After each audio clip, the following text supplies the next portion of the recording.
बिस्मिल्लाहिर्रहमानिर्रहीम अस्सलामु अलैकुम। Welcome to SEU spoken English in Urdu. दोस्तों, आज हम 10 ऐसे सेंटेंसेस सीखने वाले हैं कि जिनकी मदद से आप किसी का भी हाल अहवाल मालूम कर सकते हैं। तो आपने नॉर्मली स्कूल के अंदर जो सीखा होगा, हाउ आर यू, ठीक है, आप कैसे हैं, यही एक सेंटेंस सीखा होगा, ठीक है। But here in this video I'm gonna teach you 10 different ways to ask someone how is he, how is she, ठीक है। So let's get going।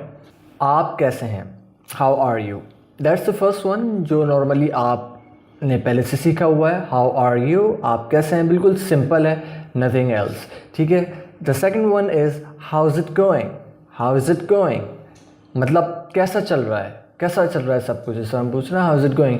अच्छा, यहाँ पर मैं आपको पहले ही बता दूँ कि ये जितने भी हैं सारे के सारे जो 10 के 10 सेंटेंसेस आपको बताने वाला हूँ, ये सब तकरीबन एक जैसा ही सबका माना है। सबका बेसिक जो थीम है, जो बेसिक मीनिंग है इनका, वो यही है कि आप किसी से उसका हाल अहवाल पूछ रहे हैं, उसकी ज़िंदगी में क्या चल रहा है, खैर खैरियत से है कि नहीं है। नॉर्मली उर्दू में आप इसको किसी और अल्फाज के ज़रिए भी बोल सकते हैं। इंग्लिश के अंदर इसको इन्हीं अल्फाज के अंदर बोलते हैं जिन अल्फाज के अंदर मैंने बताया है कि किन अल्फाज के अंदर यूज़ होते हैं। तो the third one is how you doing, how you doing. अब यहाँ पर या जो लगा हुआ है, ये एक्चुअली जब आप इसको लिख रहे होंगे तो तब तो आप इसको इस तरीके से नहीं लिखेंगे, हाउ या doing.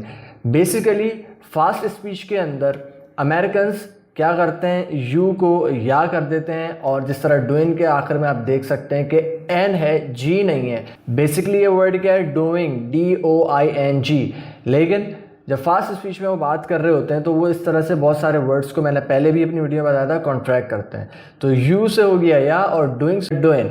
How you doing, how you doing, तुम कैसे हो, सिंपल वही, आप कैसे हैं, तुम कैसे हो, वही इसका भी मीनिंग है, ठीक है। How are things, how are things, how are things, मतलब काम कैसा चल रहा है और सब कुछ कैसा चल रहा है, exact meaning. Number 5, how is life going, how is life, या फिर यूँ भी पूछ सकते हैं हाउ इज लाइफ गोइंग, या simple how is life, how is life, how is life, how is का contracted version how is life, how is life going या going, how is life going, कैसी गुजर रही है ज़िंदगी या कैसा चल रहा है सब, same meaning. How have you been? How have you been? How have you been? How have you been? How have you been? The sixth one. How have you been? क्या हाल हैं आपके? आपके क्या हाल चाल हैं? कैसे हैं आप? ठीक ठाक? क्या हाल हैं आपके? या फिर How have you been? मतलब इतने अरसे से आपके क्या हाल चाल हैं? सही, इतने अरसे से आप कैसे हैं? काफ़ी अरसे बाद अब अगर किसी से मुलाकात हो रही है तो उस वक्त आप ये पूछ सकते हैं कि How have you been?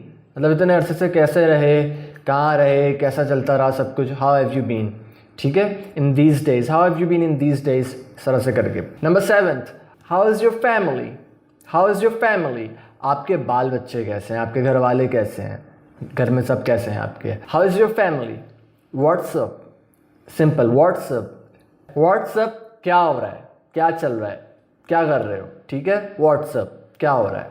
What's new, कोई नई ताज़ी, नया क्या है, नया क्या चल रहा है, व्हाट्स लेटेस्ट, व्हाट्स न्यू, ठीक है। And number 10 is what have you been up to lately, what have you been up to lately, मतलब इतने दिनों से क्या कर रहे हो, या इतनी देर से क्या कर रहे हो, इतने अरसे से क्या कर रहे हो, ठीक है, या इतने वक्त से क्या कर रहे हो, ठीक है, इतने टाइम से क्या कर रहे हो। लेटली मतलब देर, नॉर्मली लेटली का मीनिंग है, लेकिन आप इसको जो जितनी मैंने भी आपको फ्रेजेस उर्दू में बता दी है उनकी जगह पर आप ये फ्रेज इंग्लिश में यूज़ कर सकते हैं, what have you been up to lately. So these were the 10 sentences that you can use to ask someone how are they. I hope you will like this video. If you have liked this video, please thumbs up, and if you are new to my channel, please subscribe. Thank you. Assalamu alaikum.